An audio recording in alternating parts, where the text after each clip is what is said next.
Мақтаарал ауданында Қазақстан мәслихат депутаттарының 25 жылдық мерейтойы атап өтілді. Халық қалаулыларының мерекелік кешіне аудан атқамінерлері мен қоғам зиялылар келіп қатысты. Жиын барысында ардагер ақжағалыларға төсбелгілер тағылып, бүгінгі халық қалаулыларын табысты еңбек етуге шақырды. Жиын еліміздің әнұранымен ашылды. Мерейтойда алдымен сөз тізгінін аудан әкімі Бақыт Насырханұлы алды. Халық қалаулыларының еселі еңбегін айтып, 25 жылдық мерекемен құттықтады. Мәслихатты, депутаттарды қоғамнан бөліп қарауға болмайды. Сондықтан да кейбір мәселелерді қарау барысында депутаттың белсенділік арнасынан асып та жататындығы жасырын емес. Бұл демократиялық қоғамдағы қалыпты жағдай. Бірлік бар жерде тірлік бар дейді дана халқымыз. Ауызбірлік пен түсіністік сыйлас үстем құрған жерде қашанда нәтижелісінің болатын белгілі. Билік тармақтарының алдында тұрған ең басты мақсат мемлекетіміздің одан әрі нығайту, Қазақстанды мәңгілік ел ету, бірлігіміз бекем, тіліміз түзу болып, тәуелсіз еліміздің абырой асқай берсін. 25 мәслихаттар мерекесі құтты болсын. Шарада концерттік бағдарлама ұсынылды. Сондай-ақ аға буын өкілдері бірінен соң бірі сөз кезегіне шықты. Бір айтарлығы, жиын барысында сөз алғандар өткен мен бүгінді салыстырып, ертеңгі депутаттарға артылар салмақ көп екенін атап өтті. Ара-тұра сынағандар да болды.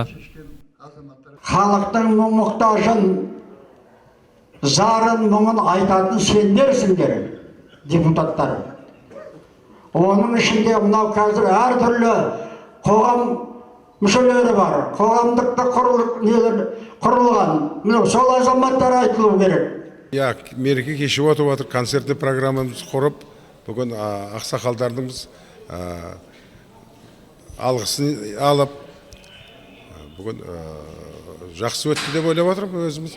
Қаласа, болашақта ауданымыз бөлініп, енді келіп отырмыз, мына бір жылдан енді астық, жұмыстарымыз өте көп, жұмыс істейді. Сонымен аймақтың жай-күйіне жауапты мәслихат депутаттарының бүгінде атқарған істері орасан. Қараша жұрттың мұң-мұқтажын арқалаған халық қалаулыларына арналған кеште аға буынға жергілікті зиялы қауым өкілдеріне 25 жылдық арнайы төсбелгілер тағылды. Енді қоғамымыз, мемлекетіміз жаңа дәуірін бастады, жаңғыру дәуірін бастады. Биліктің транзиті бұл жаңа үлкен леп әкеп жатыр. Енді сайланатын депутаттарға біз кәміл сенеміз. Біздің жаңырдегі 25 жылдықтан кейінгі қадамы сәтті болсын. Алдағы біздің Қазақстанның өркендеуіне, мәдени, әлеуметтік салаларының бәрінің жетістігіне үлкен үлес қосады. Азаматтардың, сайлаушыларының өзінің көңілінен шығады деген сенім білдіремін. Шара соңында концерттік бағдарлама жалғасын тауып, жиынға келгендер ризашылықпен тарқасты.